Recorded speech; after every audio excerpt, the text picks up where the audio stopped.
Next, you as parents can also offset challenging subjects so that you can hone in on student needs. Um, Taking the time to really pull students away for subjects that they find just especially challenging is very valuable. And that's where we kind of come back to the fact that there's already built in on your own work for some students. Pulling students away for a challenging subject, even if it's one that normally is worked on their own, is just so beneficial to really effectively working with a number of ages. So if your student has, say, a really tough time with math, or this year algebra has just really not connected with them and they really need that extra work, take the time that's built in with those on your own activities, or let kids do activities in a more on your own manner rather than the group manner if you need to go through a stretch of time where you need to give a student particular attention because they're really either coming into a new phase of a subject that really isn't connecting with them, or whether they need more intense work, or just the encouragement of somebody kind of being there with them, working them through, helping them to develop new study skills. By taking the time to pull away with that student, you're really going to benefit them so much. And it doesn't hurt the other kids to learn that, no, this is quiet time. You need to work effectively as you can on your own. That's another skill those students are learning at the same time. I would also encourage you, if you do have a student who's encountering these kinds of real challenges, try to pull that student apart at what you would consider their key operating time during the day. Some kids don't even work very effectively until after lunch. Other kids wake up in the morning and their most effective time of the day is the day practically that their feet hit the ground. You know these things about your kids. Use their optimal brain time as the time that you work these difficult subjects. It just makes it so much harder for them if you're waiting until a time that they're normally kind of in their downtime to try to work their most difficult subject. So take some thought about that, and maybe you'll need to rearrange your school a little bit to accommodate that for a season, for a time, but then you can go back to your normal school schedule and what works for your family. Okay, the next way that WP kind of works to help you keep schooling a variety of ages is that you can consider a change of instructor pretty easily with WinterPromise. Sometimes the schooling parent just really reaches a point where they're managing so much that it's difficult to manage just one subject, or manage one student who's having difficulty with a particular student, or managing the hubbub, say, of kids doing a particular subject. Sometimes there just seems to be like one thing that puts it all over the top, and that's especially true when you're managing a number of ages.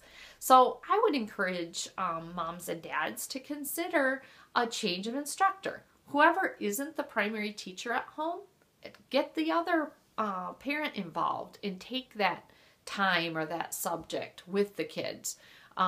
Pull in a grandparent. Grandparents are really usually very excited about offering and helping with homeschooling.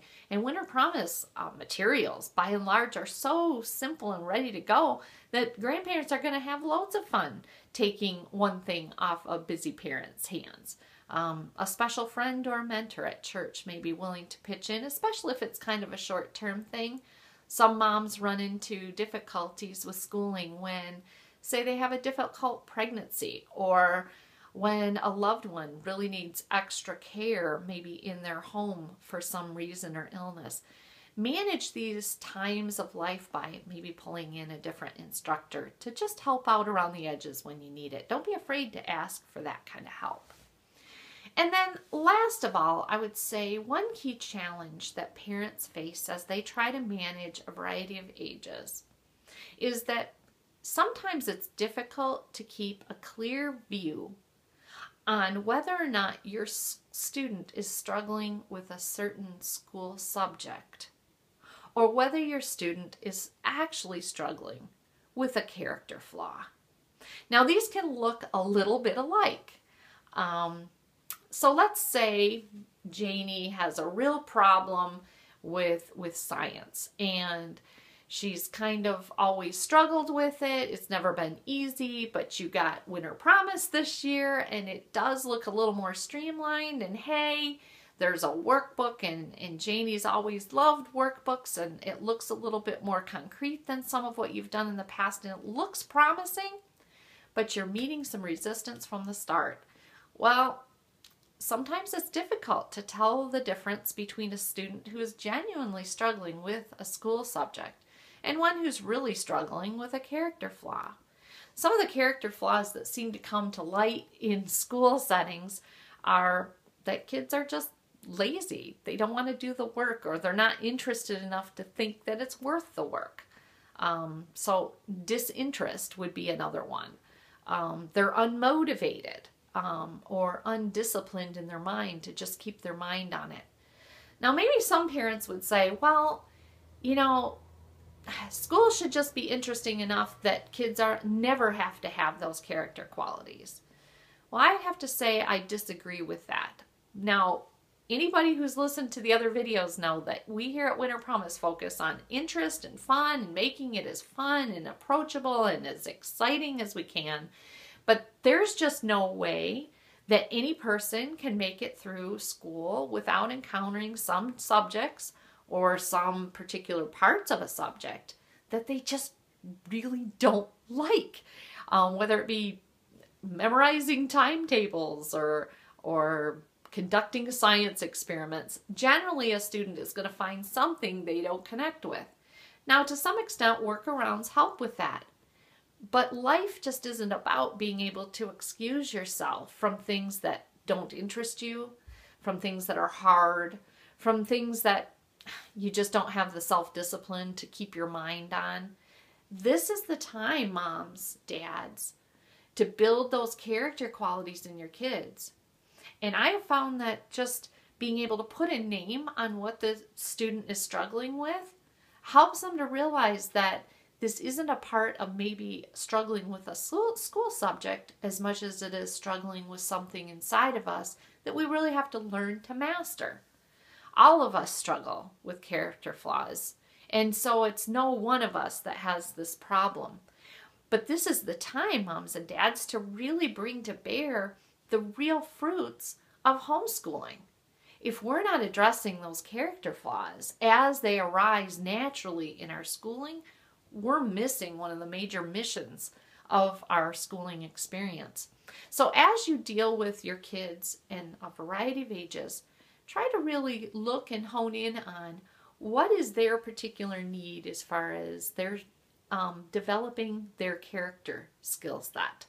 What is it that this student really struggles with as opposed to that student? They're not always or usually the same thing. And putting a name to what that student is struggling with, whether it's, you know, kind of being lazy right now, let's put our mind to this. Diligence is what I want to see here. Give them the negative, give them the positive that you do want to see, and create a vision for them of what actually that you want to see them building into their lives.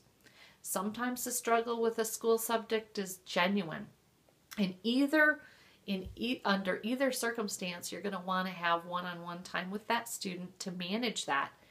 If it's a school subject concern that they're just not getting it and it's frustrating to them and they're roadblocked for some reason in their mind, you need that one-on-one time with them.